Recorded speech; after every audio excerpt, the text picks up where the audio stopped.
حضور نبی پاک صلی اللہ علیہ وآلہ وسلم کی سیرت طیبہ سے اور آپ صلی اللہ علیہ وآلہ وسلم کی تعلیمات سے ہمیں ایک اگزامپل ملتی ہے۔ حضرت نعمان بن بشیر رضی اللہ تعالی عنہ وہ اس حدیث کو بذات خود روایت کرتے ہیں کہ میرے والد نے مجھے کوئی چیز ہبہ کی، مجھ پر مہربانی کرتے ہوئے کوئی چیز عطا فرمائی۔ میری والدہ نے کہا کہ میں تب راضی ہوں گی کہ جب آپ اس بات پر رسول اللہ صلی اللہ علیہ وسلم کو گواہ بنا لیں گے۔ میرے والد سے کہا میری والدہ نے کہ میں تب راضی ہوں گی کہ جب یہ جو آپ نے میرے بیٹے کو نعمان کو ہبہ کی ہے چیز، اس پر گواہ کس کو بنائیں؟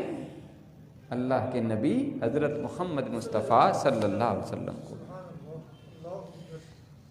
تو وہ کہتے ہیں میرے والد گرامی رسول اللہ صلی اللہ علیہ وسلم کی بارگاہ میں حاضر ہوئے اور انہیں یہ بات عرض کی کہ میں اس طرح سے اپنے بیٹے کو یہ چیز ہبہ کرنا چاہتا ہوں اور اس پر گواہ میں آپ کو بنانا چاہتا ہوں۔ اللہ کے پیارے محبوب صلی اللہ علیہ وآلہ وسلم نے میرے والد سے پوچھا کہ کیا تو نے اپنے باقی بچوں کو بھی یہ چیز دی ہے؟